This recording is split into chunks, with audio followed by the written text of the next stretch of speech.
గోవిందాయ నమః. ఈ రాక్షసుడు ఆ అన్నగారి యొక్క బంధువులు, భార్య వీళ్ళందరినీ చూసి తాను వైరాగ్యంతో ఆ జంట పక్షుల కథ ఒకటి, ఆ మహారాజు కథ ఒకటి, ఇవి రెండు కూడా చెప్పుకొని వచ్చారు. దీన్ని కొనాలో చెప్తున్నాడు. అందుకని ఈ చచ్చిపోయిన వాళ్ళు రారు, ఈ జంటపక్ష జతగాడు వెళ్ళిపోయింది, నా జతగాతి వెళ్ళిపోయింది అని చెప్పి వచ్చి పక్కలో కూర్చొని ఏడుస్తున్నప్పటికీ అది కూడా పట్టుబడింది. అది ఎక్కడ బతికింది, అది బతకలేదు, ఇది బతకలేదు. ఈ మహారాజు కూడా అంతేనే. రెండు ఉదాహరణలతో చెప్పుకొని వచ్చాడు. వేరే వేరే రూపాలతో వచ్చిన పరమాత్ముడిని చిన్న పిల్లకాయ రూపంతో, పెద్దవాడి యొక్క పెద్ద ఆయన ఒక సన్యాసి రూపంతో వచ్చిన వాడికి ఏం జరిగింది, మహారాజుకి ఎవరు చెప్పారు, ఈ జంట పక్షుల కథ ఏమిటి అని చెప్తూ వీళ్ళకి కూడా హెచ్చరించాడు. ఓ మూఢ శరీరారా, మీకు కూడా అదే విధంగా మీ భర్తను గురించి దుఃఖిస్తున్నారే, కానీ మీకు కూడా మృత్యు పొంచుకొని ఉందని తెలుసుకోవటం లేదు కదా అని అర్థం. అందుకని ఇదంతా మనం యోచన చేసినప్పుడు పరమాత్ముడు వీళ్ళని రక్షించేది కానీ లేక శిక్షించేది కానీ ఏమీ లేదు, సర్వంతర్యామిగా ఉన్నాడు. వాళ్ళ కర్మతోనే వాళ్ళు ప్రయాణం చేస్తున్నారు.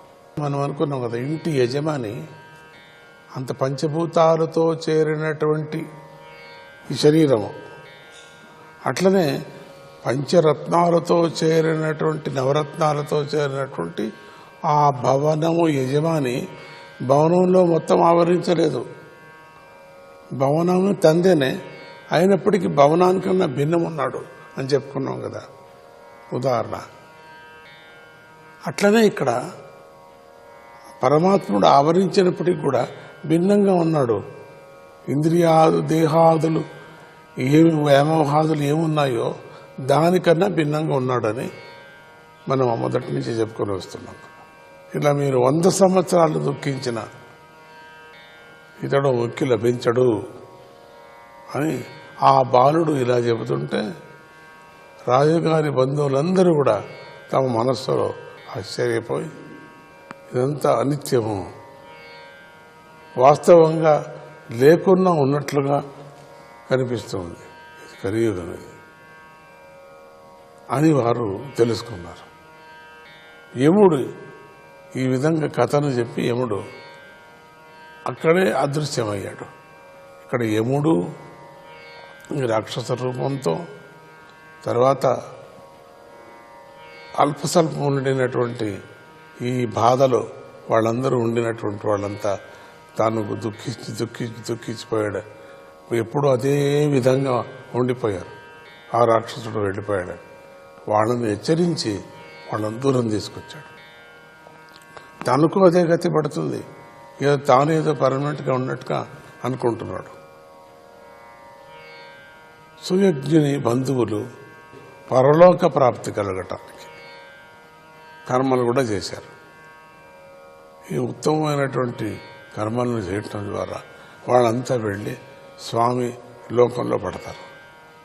హిరణ్యకశిపుడు ఈ కథను చెప్పి తల్లిని, హిరణ్యాక్షుడి భార్యను ఉద్దేశించి కూడా ఇట్లా అన్నాడు, కనుక మీరు మీ గురించి కానీ ఇతరుల గురించి కానీ శోకించకూడదు, ప్రయోజనం లేదు.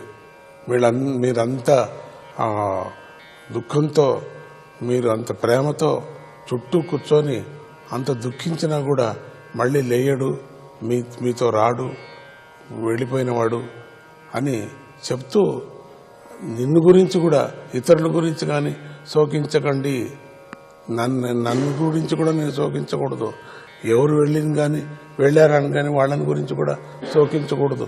ఇంతవరకు చెప్పుకొని వచ్చాడు. చూడండి ఎంత జ్ఞానవంతుడు,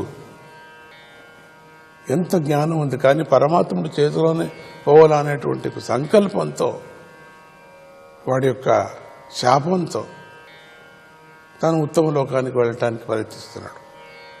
ఎందుకంటే వీళ్ళు జైవీశీలు కదండి, వాళ్ళు పరమాత్ముడి దగ్గర ఉండిన వాళ్ళు కదండి. వాళ్ళ లింక్ ఎక్కడ పోతుంది, ఎప్పటికీ ఉంది. ఏదో ఈ దూరంలో వచ్చేస్తే వాళ్ళు లింక్ లేదనుకున్నారా? ఉంది. కానీ ఆ సూత్రం ఇప్పుడు మనకు వాళ్ళకి కనపడుతుంది. అందుకని వీళ్ళకి శోకించకండి, ఏం ప్రయోజనం లేదు, వాళ్ళు లేచిరారు అని ఎందుకు చెప్తున్నాడో ముందు కథ తెలుస్తుంది మనకు. హిరణ్యకశిపుడు ఈ కథని చెప్పి తల్లిని, హిరణ్యాక్షుడిని, భార్యను ఉద్దేశించి ఇంకా ఇట్లా చెప్తున్నాడు. అంటే ఈ రాక్షసులిద్దరూ మహాజ్ఞానులే. ఎందుకంటే వీళ్ళంతా జైవిజులు కదా, పరమాత్ముడి దగ్గర ఉండిన వాళ్ళ లింక్ ఉంది కదా వీళ్ళు. అందుకని ఎప్పటికీ వీళ్ళు వేరే కాలేదు.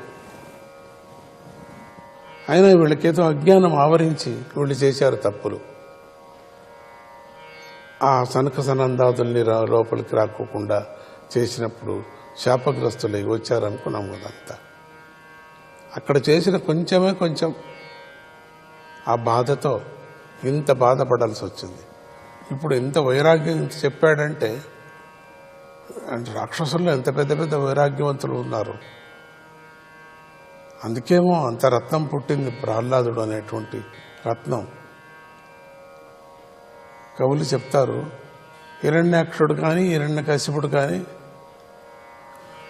హిరణ్యాక్షుడి యొక్క తత్వం ఎక్కడ చూశాడంటే, మనం ఇప్పుడు ఎవరిని గురించి చెప్తున్నాడు స్వామి అంటే, సుయజ్ఞుని బంధువులు ఆయనకు పరలోక ప్రాప్తి కలగటానికి కర్మలను చేశారు అని అక్కడ ఒక కథ చెప్పేసి మళ్ళీ ఇంకొక కథను చెప్తూ, హిరణ్యకశిపుడు ఈ కథను చెప్పి తల్లిని హిరణ్యాక్షుడి భార్యని ఉద్దేశించి ఇలా అన్నాడు. అంటే హిరణ్యకశిపుడు సాధారణం కాదు. నరసింహ అవతారం అయినప్పుడు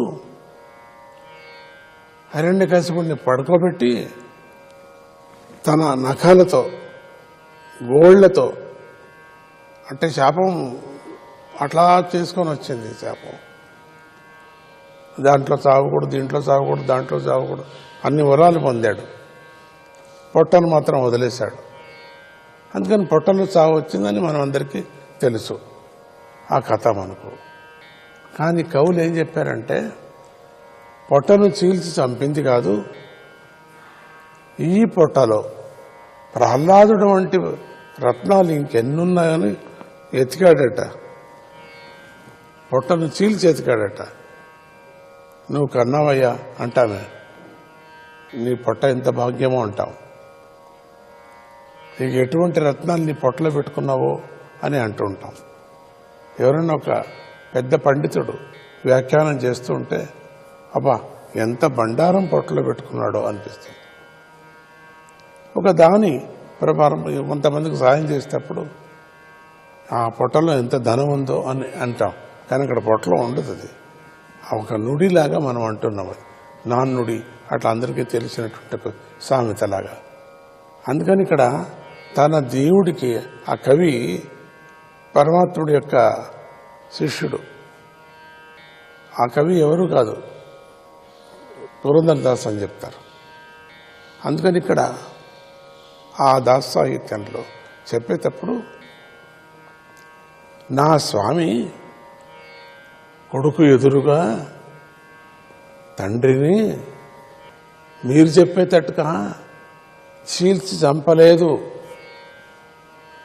ఆయన పొట్టలో ప్రహ్లాదుడు వంటి రత్నాలు ఈ పొట్టలో ఎక్కడ ఉన్నాయా అని చూశాడట.